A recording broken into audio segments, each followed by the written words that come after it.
శ్రీకాకుళం జిల్లా మందసలో అంగరంగ వైభవంగా జరిగిన వాసుదేవుని బ్రహ్మోత్సవాలు ముగింపు దశకు చేరుకున్నాయి. వాసుదేవుని రథోత్సవం శ్రీ త్రిదండి దేవనాథ రామానుజయ్యర్ స్వామి పర్యవేక్షణలో ఘనంగా ప్రారంభమైంది.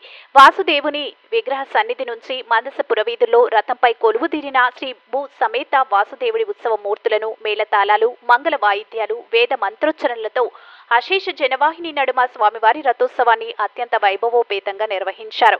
వందలాది మంది భక్తులు పాల్గొని భక్తి పారవశ్యంతో పులకించారు. పలాస టీటీడీ సమన్వయకర్త వెంకన్న చౌదరి స్వామివారి దివ్య మంగళ స్వరూపాన్ని తిలకించి పులకించిన అనంతరం రథోత్సవంలో పాల్గొన్నారు. దారి పొడవునా వాసుదేవుడికి ధూపదీప నైవేద్యాలతో హారతులిచ్చి టెంకాయలతో ప్రత్యేక పూజలు ఆలయ ప్రధాన అర్చకులు కూర్మాచార్యుల ఆధ్వర్యంలో నిర్వహించారు. వాసుదేవ గోవింద నామస్మరణతో మందస పురవీధులు మారుమోగాయి. యాగశాలలో విశేష హోమాన్ని సుప్రభాత సేవతో ప్రారంభించారు. ప్రాంతకాల ఆరాధన, నివేదన, గోష్ఠి, యాగశాలలో ద్వారోరణ, ధ్వజస్తంభారాధన, వేద విన్యాసాలు, విశేష హోమాలు నిర్వహించారు. నిత్య పూర్ణహుతి, బలిహరణ, శాంతిమూర్తి ప్రసాద గోష్ఠిని వేద పండితులు నిర్వహించారు.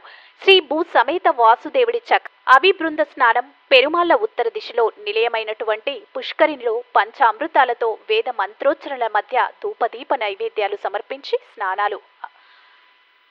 స్నానార్చనలు నిర్వహించారు. రథోత్సవాన్ని అత్యంత వైభవోపేతంగా నిర్వహించడంలో భక్తులు తిలకించి పులకించారు. సాయంత్రం వాసుదేవ పెరుమాళ్ల ద్వాదశ ఆరాధన, పుష్పయాగం నిర్వహించారు. ఉత్సవాల్లో భాగంగా నిర్వహించిన సాంస్కృతిక కార్యక్రమాలు ఆహుతులను విశేషంగా ఆకట్టుకున్నాయి.